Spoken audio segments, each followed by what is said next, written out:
Statehood है वो तो यहाँ जम्मू कश्मीर के लोगों का हक है, और किसी न किसी बहाने ये स्टेटहुड के बारे में कदम उठाना और ये जो सल्ब किया गया है, एक हिसाब से आइन से हटा दिया गया है फिल वक्त, इससे लोगों में नाराज़गी है। ये हमारा हक है, हमें मिलना चाहिए, ये कानूनी आइनी हक है हमारा, और किसी न किसी बहाने ये इसको तूल दे रहे हैं उनके इशारों पे जो इनके साथ बाकी छोटी छोटी पार्टियां हैं। कश्मीर में भी एक ग्रुप है वो भी जम्मू का, वो भी इसी किस्म का शोर कर रहा है। तो हमें इसके सिवाय कोई रास्ता है नहीं।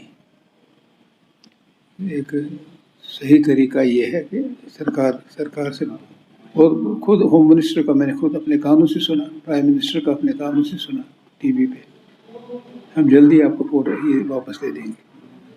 तो ये मैं समझता हूँ ये सियासत खेली जा रही है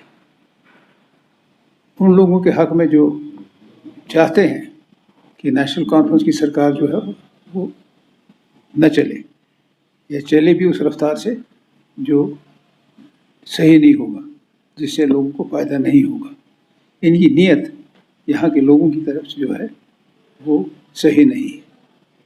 ये जम्मू कश्मीर में जो ये अवामी नुमाइंदे बने इलेक्शन में, जिन्होंने बाकी पार्टियों को पराजित किया और उनकी वजह से ये हुकूमत बनी हुई है, इसकी आप देखिए कहाँ से कहाँ पहुँच गई है, किन किन के हाथों में ये इक़्तिदार है। और इसको मज़ीद उस्तवार करने या सही करने के बजाय इसमें रोड़े अटकाए जा रहे हैं, बहानेबाजी की जा रही है। और जब तक ये इस किस्म की बातें करेंगे, मैं समझता हूँ कि ये देश के लिए अच्छा नहीं होगा। ये सबसे बड़ी जमहूरियत है दुनिया में, और इस जमहूरियत में एक हिस्सा है जिसका कानूनी आइनी हक है, ये आइन का जो इस वक्त हम संघर्ष कर रहे हैं। तो ये हमारे लिए बहैसियत सबसे बड़ी पार्टी जो है नेशनल कॉन्फ्रेंस की, दुख की बात है कि इतनी बड़ी सरकार जो है, इतना बड़ा मुल्क जो है, वो हमारा हक वापस नहीं दे रहे हैं।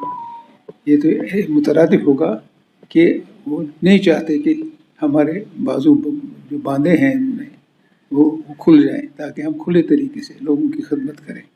जो आइन और कानून की जिम्मेदारी हम पे आयद होती है नेशनल कॉन्फ्रेंस की इख्तियार में आने के बाद, वो सही अहसन तरीके से वो चलाएं और किसी किस्म की रुकावट ना हो। इस वक्त रुकावटें हैं, ये कहते हैं, माननीय होम मिनिस्टर जी ने कहा, वो भी नहीं हुआ, मैंने खुद टीवी में देखा, मजाक कर रहे हैं।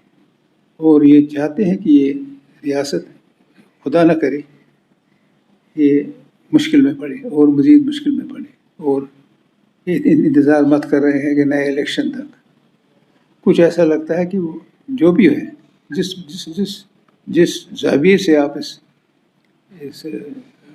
को देखें, और जिसमें मरकज़ी सरकार के बार बार इसके हक़ में वोट देना, उसके हक़ में ज़बान खोलना और फिर कुछ ना होना, तो ये मैं समझता हूँ ये देश के हक़ में नहीं है। सबसे बड़ी जमहूरियत है सारी दुनिया में हिंदुस्तान, हम भी उसके हिस्से हैं, लेकिन हमें नज़रअंदाज किया जा रहा है, जो बिलाखिर मनफी रवैया है, जिससे मनफी असर मरकज़ी सरकार पे भी पड़ेगी। और मुझे पूरी उम्मीद है जितनी रुकावटें हैं वो दूर हो जाएंगी, और अनकरीब भी जो इस वक्त इसके बारे में चर्चा हो रहा है, हमें ये जो है जो खोया हुआ हमारा हिस्सा है आइन का वो वापस दिया जाएगा।